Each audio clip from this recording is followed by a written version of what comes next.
So what's up mga tropa, no? It's your boy Steven TV again. So bumili ako dito ng yan, Domino Quick Throttle.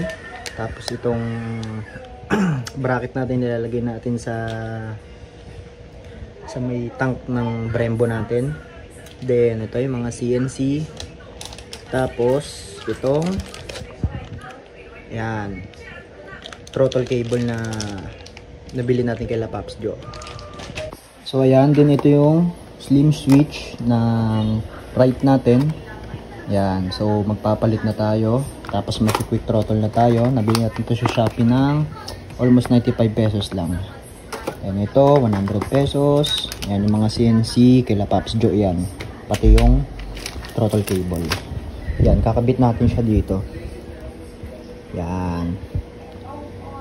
Kasi nakakangalay na yung stock eh.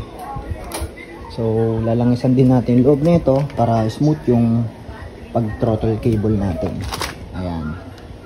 So ang kakabit lang natin is yung push start lang. So di na natin i-functional yung kill switch kasi mag-wiring ka pa dyan ng malala eh. So ayan, kabit natin dito kay Clicky.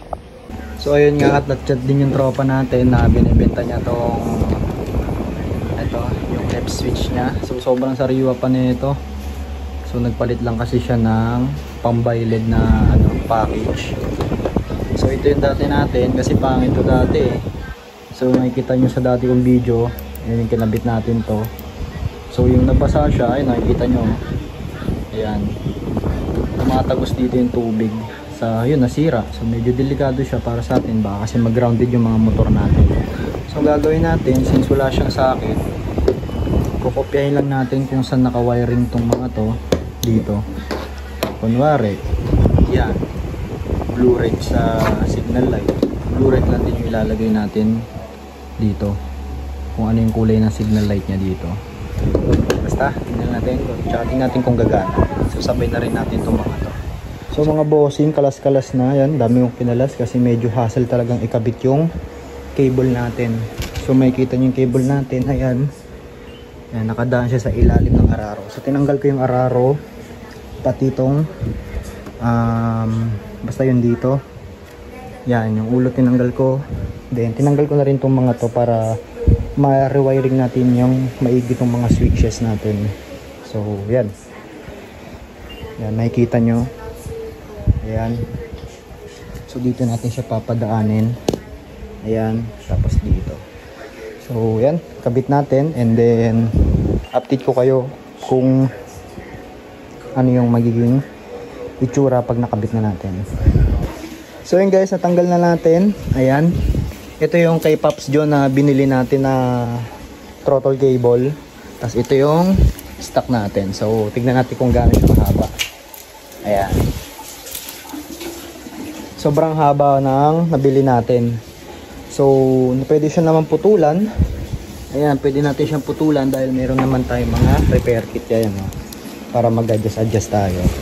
So, ayan. So, goods. Kung gusto nyo kumuha ng ganyan kay Paps Joe, dyan yung sa may baliwan. So, ayan, natatanggal na natin yung switch natin. So, kung ano yung nakalagay dito, ayan, yung yellow na stripes ng green, tsaka yung green. So, pinutol ko na siya, kinat ko na siya dahil dyan natin itatap yung ito,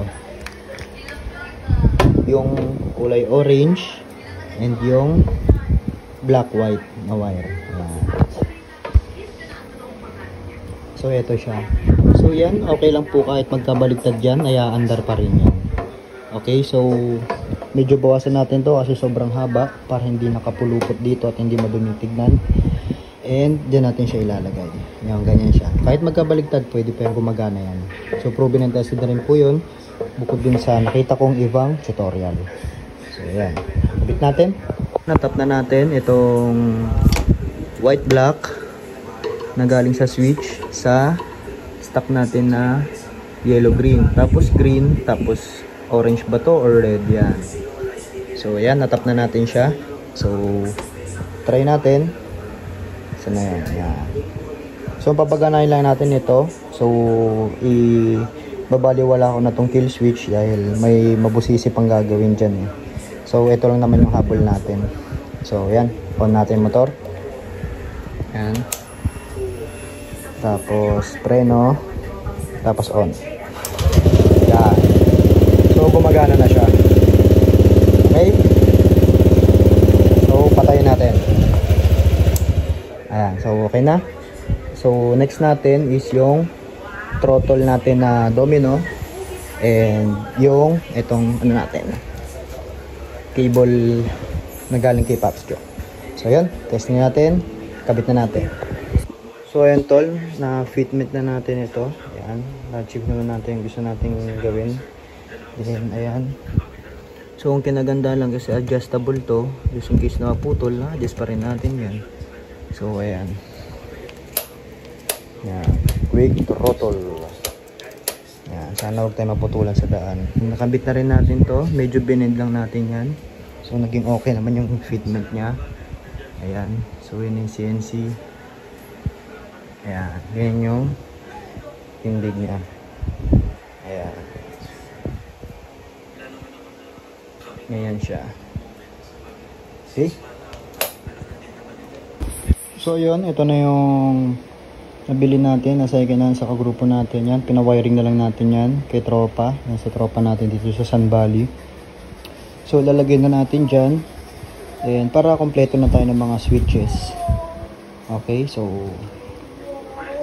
magkano lang to sa TikTok. Ay mahal to sa TikTok eh. Tapos magkano ko lang nakuha. Pero wala siyang socket.